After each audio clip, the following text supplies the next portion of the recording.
Welcome to The Explainer. So, have you ever just assumed that the computers running our digital world are these flawless machines of pure, unyielding logic?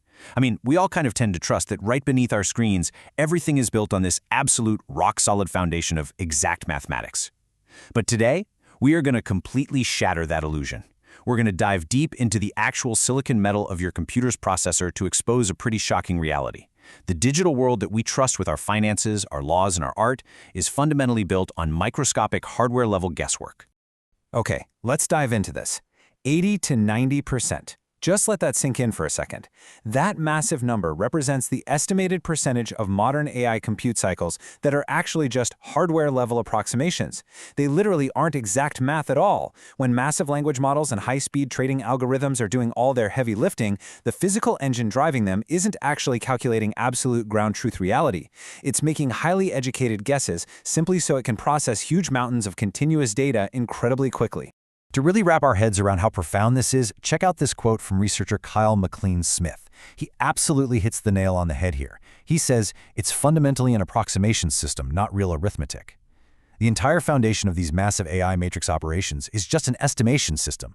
It's physically bound to make guesses just to keep up with the sheer volume of data it has to chew through. It literally lacks hardware-level mathematical consistency. Crazy, right? Section 1. Meet computational Chet, the FPU gambler. So to understand why your computer is actually out there guessing, we got to meet the central antagonist of our hardware story. Let's call him computational Chet. In the world of computer engineering, he's known as the floating point unit, or as we like to say, the FPU gambler. Now, Chet processes heavy, complex math unbelievably fast. But the catch? He doesn't do real, rigorous math. It's kind of like he's a frantic gambler throwing darts at a dartboard blindfolded, just trying to approximate the answer. He's constantly missing the exact mark of mathematical truth. And to pull off this blistering speed, chip manufacturers actually burn these completely secret proprietary mathematical seed tables directly into the physical silicon to help him make those guesses. Now, what's really interesting about this slide is exactly how Chet pulls off these physical guesses. You see, continuous numbers in the real world have infinite decimals, right? But computer hardware only has a finite amount of memory. So looking at step 2, Chet is forced to squeeze continuous, real-world numbers into these tiny, fixed digital boxes. And he does this by just dropping tiny fractions, a standard move known as the 23rd bit chop. He literally just throws those microscopic trailing decimals away to force the numbers to fit. And in step 3, as you can see, dropping those fractions is exactly why he misses the mark. It causes the calculation to irreversibly drift away from absolute mathematical truth.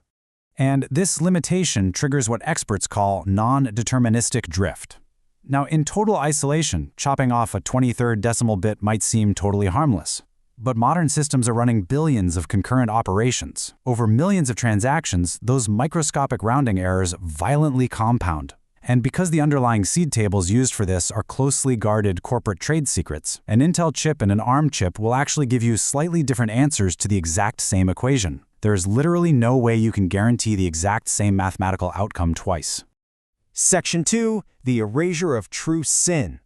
Okay, so this brings us to a frankly massive legal and philosophical crisis. Because if our machines are fundamentally just guessing right down at the hardware level, what happens to our exact human intent when it passes through that system? Well, to answer that, we need to talk about Haecceity, or what the sources refer to as true sin. Haecceity translates to thisness. It is the absolute undeniable existence, uniqueness, and totally irreversible realization of human intent. It's that exact, provable history that anchors your digital actions firmly into physical reality. In the worlds of law and creation, you'll often hear this referred to as the sweat of the brow. It's this traditional principle granting protection and ownership based purely on the biological labor, the sheer physical effort, and the exact human intent that an author pours into a work. True sin absolutely requires this physical human effort to explicitly force the machine to execute exactly what was designed, not just what happens to be statistically probable at the time. This is what creates a perfect, verifiable chain of title. So the crucial point is this. When we hand our hard-earned data over to Chet, his whole probabilistic guessing game completely liquidates that data provenance. By lazily chopping those 33 bits and leaning on hardware estimations, this probabilistic drift triggers the complete and total erasure of Haecceity. That undeniable mark of human authorship, the sweat of the brow, gets permanently lost in this automated fog of statistical noise. The exact mathematical path back to you, the human creator, is just broken forever. Let's move to Section 3 and see how this builds, the deterministic sin kernel. Fortunately, we actually have an exact antidote to all this guessing. We really don't have to surrender our reality to check. Meet the ALU surveyor, formerly known as the arithmetic logic unit. If Chet is a chaotic, blindfolded gambler, the ALU is a strict surveyor wielding a high-end precision laser that hits the exact mark every single time. The ALU deals strictly in 100% exact, universally verifiable hardware truths. It only uses whole numbers and pure integer arithmetic. In the ALU's world, 1 + 1 equals exactly 2. Every single time, on every single machine, on planet Earth. Yes, it is slower, for sure, but it offers absolute mathematical perfection. And we can harness the power of this surveyor using what the sources call the deterministic sin kernel. I want you to picture the sin kernel as an uncompromising, super strict logical bouncer, standing right at the front door of your digital ledger. This bouncer absolutely refuses to guess. No way. If data tries to overwrite a space without exact verified permission, the bouncer violently rejects the input. It maintains absolute digital truth by completely eliminating any room for ambiguity. And this brilliantly illustrates the stark contrast in our digital architecture today. On one side, we've got computational Chet, the FPU gambler. He's incredibly fast, he's probabilistic, but he's constantly missing the exact mark by dropping those microscopic fractions. But then on the other side, we have the sin kernel and the ALE surveyor. Rigid, deterministic, perfectly exact, and hitting the mark with absolute fidelity every single time you call on it.